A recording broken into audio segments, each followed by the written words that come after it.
നമസ്കാരം, സ്വാഗതം. ഇന്ന് നമ്മൾ സംസാരിക്കുന്നത് സ്ത്രീധനം എന്നൊരു വിഷയത്തെക്കുറിച്ചാണ്. ഇതൊരു വലിയ സാമൂഹിക പ്രശ്നം തന്നെയാണല്ലോ. അതെ, തീർച്ചയായും. ഇതിനെതിരെ കേരള സർക്കാർ ഈയിടെ എടുത്ത ചില നടപടികൾ, അതാണ് നമ്മൾ ഇന്ന് ശ്രദ്ധിക്കുന്നത്. നമ്മുടെ കയ്യിലുള്ളത് വനിതാ ശിശു വികസന ഡയറക്ടറേറ്റ് 2021 ജൂലൈയിൽ ഇറക്കിയൊരു സർക്കുലറാണ്. Number WEC 19752222021. ആ സർക്കുലർ. അതെ. അപ്പോൾ ഈ സർക്കുലറിൽ എന്തൊക്കെയാണ് പറയുന്നത്, ഇതിന്റെ ഒരു പ്രാധാന്യം എന്താണ്, നമുക്കൊന്ന് അടുത്ത് നോക്കാം. നിങ്ങൾ തയ്യാറല്ലേ? ഓക്കെ. അപ്പോൾ ആദ്യം തന്നെ നമുക്ക് അടിസ്ഥാന കാര്യങ്ങളൊന്നും ഓർക്കാം. 1961 തന്നെ സ്ത്രീധന നിരോധന നിയമം വന്നിട്ടുണ്ട്. ശരിയാണ്. അതനുസരിച്ച് സ്ത്രീധനം കൊടുക്കുന്നതും വാങ്ങുന്നതും രണ്ടും കുറ്റകരമാണ്. കുറ്റകരം തന്നെ. ഈ സർക്കുലറും സ്ത്രീധനം എന്താണെന്ന് വ്യക്തമാക്കുന്നുണ്ട്. അതായത് വിവാഹവുമായി ബന്ധപ്പെട്ട് അത് കല്യാണത്തിന് മുൻപോ ശേഷമോ ആകാം. ഒരു പാർട്ടി മറ്റേ പാർട്ടിക്ക് കൊടുക്കുന്ന സ്വത്തോ അല്ലെങ്കിൽ വിലപിടിപ്പുള്ള എന്തെങ്കിലും വസ്തുക്കളോ, അങ്ങനെയല്ലേ? അതെ, നിർവചനം വ്യക്തമാണ്. പിന്നെ ഇതിന്റെ ശിക്ഷകളും അത് ശ്രദ്ധിക്കേണ്ടതാണ്. വളരെ ഗൗരവമുള്ളതാണ്. എന്തൊക്കെയാണ് പ്രധാന ശിക്ഷകൾ? സ്ത്രീധനം കൊടുത്താലോ വാങ്ങിയാലോ കുറഞ്ഞത് 5 വർഷം വരെ തടവ് കിട്ടാം. 5 വർഷം? അതെ. അതോടൊപ്പം പിഴയുമുണ്ട്. ഒന്നുകിൽ 15,000 രൂപ, അല്ലെങ്കിൽ കൊടുത്ത സ്ത്രീധനത്തിന്റെ വില എത്രയാണോ അത്. ഇതിലേതാണോ കൂടുതൽ അത്രയും തുക പിഴയായി വരും. വാങ്ങുന്നതിനും കൊടുക്കുന്നതിനും ഈ ശിക്ഷയുണ്ട്? ഉണ്ട്. ഇനിയിപ്പോ സ്ത്രീധനം ആവശ്യപ്പെട്ടാൽ പോലും, വെറുതെ ചോദിച്ചാൽ പോലും കുറ്റമാണ്. ഓഹോ. അതിന് 6 മാസം മുതൽ 2 വർഷം വരെ തടവ് കിട്ടാം. പിന്നെ 10,000 രൂപ വരെ പിഴയും ചുമത്താം. അപ്പോ നിയമം വളരെ ശക്തമായിട്ട് തന്നെയുണ്ട്. തീർച്ചയായും. നിയമത്തിന്റെ കാര്യത്തിൽ കുറവൊന്നുമില്ല. ഈയൊരു സാഹചര്യത്തിലാണ് കേരള സർക്കാർ 2021 ചില ഭേദഗതികൾ കൊണ്ടുവന്നത്. കേരള ഡൗറി പ്രൊഹിബിഷൻ അമെൻമെന്റ് റൂൾസ് 2021.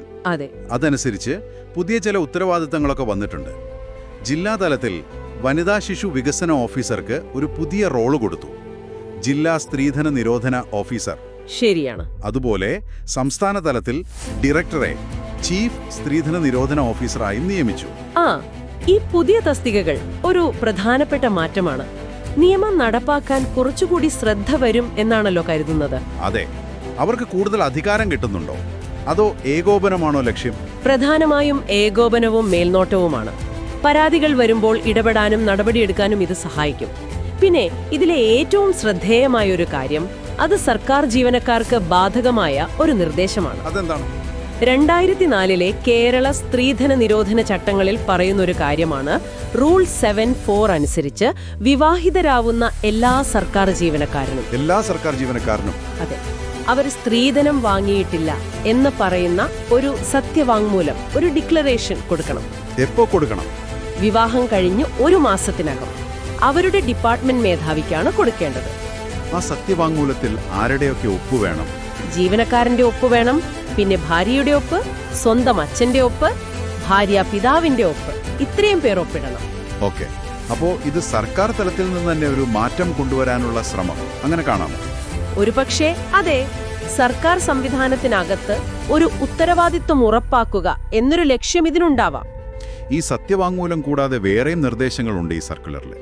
നവംബർ 26 ആ ദിവസം സ്ത്രീധന വിരുദ്ധ ദിനമായിട്ട് ആചരിക്കണം. ശരിയാണ്.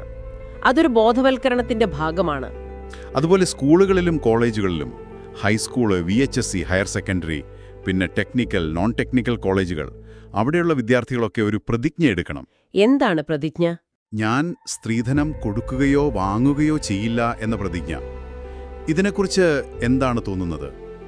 ഈ പ്രതിജ്ഞകൾക്ക് എത്രത്തോളം ഒരു ഇമ്പാക്റ്റ് ഉണ്ടാവും? അതൊരു നല്ല ചോദ്യമാണ്. പ്രതിജ്ഞകൾ ഒരു ഓർമ്മപ്പെടുത്തലാണ്, ഒരു നിലപാടുറപ്പിക്കലാണ്. അതിന്റെ ഒരു ഫലം കാലക്രമേണയെ അറിയാൻ പറ്റൂ. പക്ഷേ ഈ സർക്കാർ ജീവനക്കാരുടെ സത്യവാങ്മൂലം അതൊരു വെറും കടലാസായി പോകാതിരിക്കാനും ചില നടപടികളുണ്ട്. അതെങ്ങനെയാണ് ഉറപ്പാക്കുന്നത്? എല്ലാ ഡിപ്പാർട്ട്മെന്റ് മേധാവികളും അവരുടെ കീഴിലുള്ള ജീവനക്കാർ ഈ സത്യവാങ്മൂലം നൽകിയിട്ടുണ്ടോ എന്നുള്ളതിനെക്കുറിച്ച് ഒരു റിപ്പോർട്ട് കൊടുക്കണം. ആർക്കാണ് റിപ്പോർട്ട് കൊടുക്കേണ്ടത്? ജില്ലാ സ്ത്രീധന നിരോധന ഓഫീസർക്ക്. വർഷത്തിൽ 2 തവണയാണ് ഈ റിപ്പോർട്ട് കൊടുക്കേണ്ടത്, ഏപ്രിൽ 10-നും ഒക്ടോബർ 10-നും. അതിന് പ്രത്യേക ഫോർമാറ്റുകളുണ്ട്. ആനക്സർ 2, 3 എന്നൊക്കെ പറഞ്ഞ് സർക്കുലറിൽ കൊടുത്തിട്ടുണ്ട്. അപ്പോൾ ഒരു കൃത്യമായ ട്രാക്കിംഗ് സിസ്റ്റം ഉണ്ട്. അതെ. ഇനി ഏതെങ്കിലും വകുപ്പ് മേധാവി ഈ റിപ്പോർട്ട് കൊടുത്തില്ലെങ്കിൽ അക്കാര്യം ജില്ലാ ഓഫീസർ സംസ്ഥാന ചീഫ് ഓഫീസറെ അറിയിക്കണം. അപ്പോൾ നിയമം വെറുതെ പറഞ്ഞിട്ട് പോവുകയല്ല, അത് നടപ്പാക്കുന്നുണ്ടോ എന്ന് ഉറപ്പാക്കാനുള്ള ഒരു ശ്രമം കാണാം. ഈ സർക്കുലറിന്റെ ഭാഷ തന്നെ നോക്കിയാൽ അറിയാം. വളരെ ഔദ്യോഗികമാണ്, നിർദ്ദേശങ്ങൾ വ്യക്തമാണ്. ശരി, അപ്പോൾ നമുക്ക് ഈ സർക്കുലറിലെ പ്രധാനപ്പെട്ട കാര്യങ്ങൾ ഒന്നുകൂടി പറയാം. 1. സർക്കാർ ജീവനക്കാർ നിർബന്ധമായും കൊടുക്കേണ്ട സത്യവാങ്മൂലം. 2. സ്കൂൾ കോളേജ് തലത്തിലുള്ള വിദ്യാർത്ഥികളുടെ പ്രതിജ്ഞ. ശരി. പിന്നെ ജില്ലാ സംസ്ഥാന തലങ്ങളിൽ പ്രത്യേക സ്ത്രീധന നിരോധന ഓഫീസർമാർ. ഓക്കെ. 4. ഈ സത്യവാങ്മൂലം കൊടുക്കുന്നുണ്ടെന്ന് ഉറപ്പാക്കാനുള്ള ഒരു കൃത്യമായ റിപ്പോർട്ടിംഗ് സംവിധാനം. അതെ, ഇതെല്ലാമാണ് പ്രധാനമായും വരുന്നത്. അപ്പോ ഇതെല്ലാം കാണിക്കുന്നത് സ്ത്രീധന നിരോധന നിയമം അത് കുറച്ചുകൂടി കാര്യക്ഷമമായി നടപ്പാക്കാൻ കേരള സർക്കാർ ശ്രമിക്കുന്നു എന്നാണ്. തീർച്ചയായും നിയമം കർശനമാക്കാനും അത് കൃത്യമായി പാലിക്കപ്പെടുന്നുണ്ടെന്ന് ഉറപ്പാക്കാനുമുള്ള ഒരു ശ്രമമാണ്. ഇനി നിങ്ങൾക്ക് ചിന്തിക്കാൻ വേണ്ടി ഒരു കാര്യം കൂടി പറയാം. പറയൂ. ഈ നിയമപരമായ കാര്യങ്ങൾ, ചട്ടക്കൂടുകൾ, ഓഫീസർമാർ, റിപ്പോർട്ടിംഗ്, ഇതൊക്കെ വളരെ നല്ലതാണ്, ആവശ്യവുമാണ്. പക്ഷേ ഇതുകൊണ്ട് മാത്രം സ്ത്രീധനം എന്ന ഒരു സാമൂഹിക വിപത്ത് പൂർണ്ണമായി ഇല്ലാതാവോ? നിയമം മാത്രം മതിയോ? അതോടൊപ്പം നമ്മുടെയൊക്കെ മനോഭാവത്തില്, സമൂഹത്തിന്റെ കാഴ്ചപ്പാടില് അതിലൊരു വലിയ മാറ്റം വരേണ്ടതില്ലേ? അതാണ് നമ്മൾ ഓരോരുത്തരും ആലോചിക്കേണ്ടത്.